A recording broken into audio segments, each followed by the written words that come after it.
Casinos, an entire industry that bets on, see what I did there? Bets on? An industry that bets on people having poor math skills. Now, there have been a lot of casinos that were never built. The other day, somebody sent me this photoshopped image of the Excalibur Hotel saying that Disney is coming to Las Vegas. This was posted by Las Vegas Vibes, which is a page on Facebook, and that's the only people reporting this. I love this. Myrtle says that she read about it in the newspaper, and then Las Vegas Vibes replies with, "Really? Might be true then." I don't know if Disney will ever have a Las Vegas casino, but there have been other wild ideas that never came to fruition. First up, the WWE, back when it was known as the WWF. This is a look at what their casino would have looked like. You can see right here they had a Vince's Steakhouse planned. You get a casino, Alexis. Well, gosh, a casino, you should gamble. You don't want to play cards with me because I'll cheat. You want to play 21? I got 22. You want to play blackjack? I got 2 of those too. They had purchased the Debbie Reynolds Casino for $10 million. Debbie Reynolds was a famous Hollywood actress. She was married at one point to Eddie Fisher, and they had a child, which is Carrie Fisher. Debbie, in her day, was absolutely adorable. She did lots of very fun movies, but she also collected movie props and costumes. Well, I'm a collector. So, I mean, a collector always wants more. Debbie Reynolds has been collecting Hollywood memorabilia since 1970, when MGM began to auction off their old costumes and props. Her dream to share and preserve this collection was finally realized when she opened her Hollywood Museum in Las Vegas 2 years ago. So her casino was full of all these movie props and costumes. It was an absolute museum to Hollywood history. Because of this, Debbie was not happy when the WWF purchased it in auction. "There are many people who are interested in wrestling," Debbie said. "For me, it's a shame because I wanted a tribute to the motion picture industry, but they have the property now.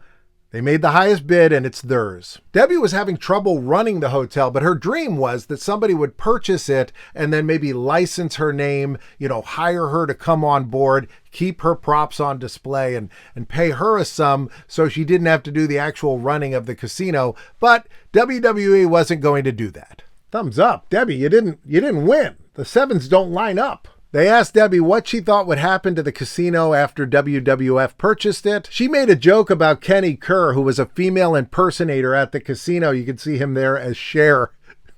Debbie said that maybe Kenny Kerr will do a mud wrestling match at the new hotel. The WWF wanted to level the building and build a 35-story tall wrestling-themed hotel and casino on the spot. Hotel and casino, memorabilia, everywhere, almost a cathedral for WWE history. It was in a decent location, so it seemed like on the surface it had merit. Now, at the time, this was during the Mr. McMahon, Stone Cold Steve Austin feud. And so there was a plan to actually demolish this on a WWE broadcast. Vince would hype up that he had purchased this casino. "I have Debbie Reynolds Casino." And then Stone Cold would show up and he'd push the plunger and the casino would be demolished. Basically, I guess what I'm saying is I'm good at deconstruction. Example of what might happen if anybody gets a little grubby meat hooks on me. They went ahead and stripped out most of the interior and got it ready for demolition, and then decided that the space really wasn't big enough. So it was sort of renovated back and opened again briefly as the Convention Center Drive Hotel. So in the year 2000, WWE sold off the casino for $11 million, making a profit of about $1 million, and it was sold to the Mark IV Real Estate Group out in Chicago. They spent $1 million renovating the hotel and giving it a Greek theme, and it opened as the Greek Isle Hotel in early 2001. In 2010, the property was rebranded as a Clarion Hotel. It became the only Clarion Hotel with a casino in the world. 5 years later, Clarion shut it down, and they got ready to implode it. The implosion did not go as planned. You may have seen this when it happened. Action News had cameras all over the place early this morning for the implosion. This is how it looked as the Clarion came down. The area surrounding the elevator shaft defied gravity until later in the day. Crews turned to an old Western lasso method to bring down the last chunk of the Clarion. Another project that was announced later for that piece of land was the Majestic Las Vegas. This would be a beautiful high-rise hotel with no casino. Also, no smoke and no noise. Only white glove service and timeless contemporary elegance, befitting the discerning traveler who wants and expects the best. Majestic Las Vegas. Experience the difference. They're still trying to get this project off the ground, so maybe one day we will experience this giant condo and hotel. In 2003, Harley Davidson announced that they were going to have the Harley Davidson Casino, and they put out some amazing artwork, including this, which you can see has giant exhaust pipes on either side. This is totally a Las Vegas build. But sadly, over 20 years later, this still has not been built. Also in 2003, Max Baer Jr., who was Jethro Bodine on the Beverly Hillbillies, he purchased a plot of land that was in Carson City, Nevada, and he planned to open a Beverly Hillbillies-themed casino hotel. He wanted to have a 200-foot mock oil derrick out in front of the hotel. The bathrooms were going to have outhouse doors. We're going to have an old shack out behind the hotel that was called Granny's Shotgun Wedding Shack. It said that the weddings would be performed by grannies. Kid, no man is ready to get married. You gotta get him ready. Like you get a steer ready for slaughter. And then it said on the website, as an extra on occasion, we will have guest celebrity grannies who may be men dressed as granny to make an even more fun-filled experience.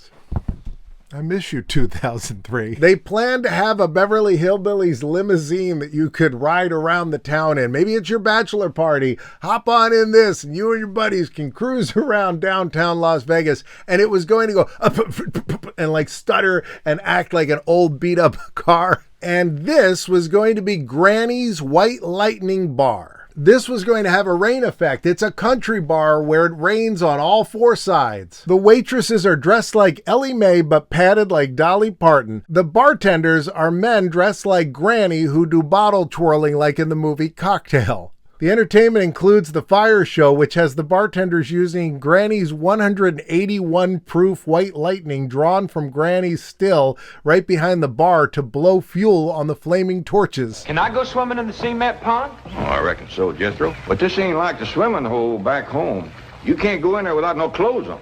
I can't? No, sir. Okay, Uncle Jack. Of course, you could not have a Beverly Hillbillies themed hotel and casino without a cement pond. It's right on the side of the building and almost modeled exactly after the original, only that the sculptures are of the Hillbillies themselves. Buddy Ebsen is Jed Clampett.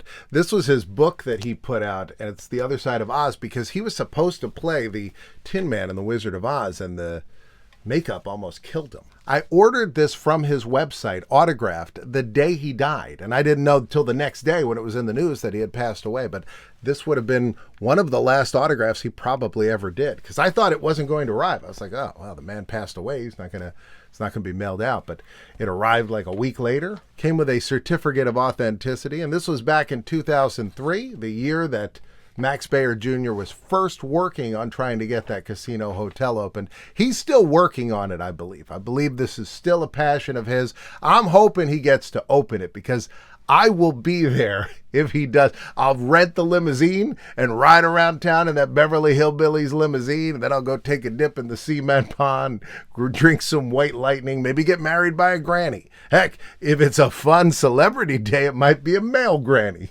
Here's another one that never washed ashore, the Titanic Hotel and Casino Las Vegas. You can see that the rooms are in a building surrounded by the iceberg. It was going to be posh and elegant in true 1912 fashion. The replica of the Titanic would have been 885 feet long, and behind it you would have had 600 hotel rooms. By the way, huge shout out to everybody supporting me on Patreon. Been getting a lot of new people. I send a postcard to everybody that signs up starting at $3 a month. You get a postcard from me every month. Also, there's some exclusive videos on there. Also do some Q&As and other stuff. So please go check it out. You can sign up for free and then decide later if you want to up your membership to $3 a month. Get yourself a postcard in the mail. Or you can go all the way to the top level like Matthew David Chapin, Awkward But Awesome, Cheese God, Jessica and Michael and Chris. Las Vegas is an interesting place. I've been there once. I drove in the night that Siegfried and Roy had the animal accident on stage and Roy was bitten by a tiger, because I remember I knew something had happened. There were ambulances and news vans everywhere. And then the next night I saw Penn and Teller, and Penn and Teller, spoke fondly of Siegfried and Roy, which was kind of funny because I had always heard them make fun of them. But I guess a lot of what I've heard from them is that a lot of that's showmanship, which I think is great. Speaking of showmanship, Las Vegas is just crazy with that. I mean, everywhere you go, it's like walking to... it's sort of like Disney-esque with all the fountains and all the, replicas and all the very cool stuff. But if you don't want to gamble, it's like, what, this stuff is all pretty, but what am I going to do? Walk another 30 minutes and go look at, the replica of the Statue of Liberty outside of the New York Hotel. By the way, that Statue of Liberty is kind of fascinating. It was designed and built, and then somebody photographed it, and then the Postal Service accidentally put it on a stamp claiming it was the Statue of Liberty. And so the guy that sculpted that made that statue, and it was his own design of the face. It's not based on the real face. It's like a slightly different face. He sued the federal government, and they had to pay him $35 million. I uncovered that and tons of other crazy facts about the Statue of Liberty. Her torch is a different torch today than it was before the 80s. I didn't even know this. You can learn about it by watching that video. It'll be right here. Otherwise, YouTube says that one's best for you. And I have a second channel. Go over and check it out. I'll see you next time.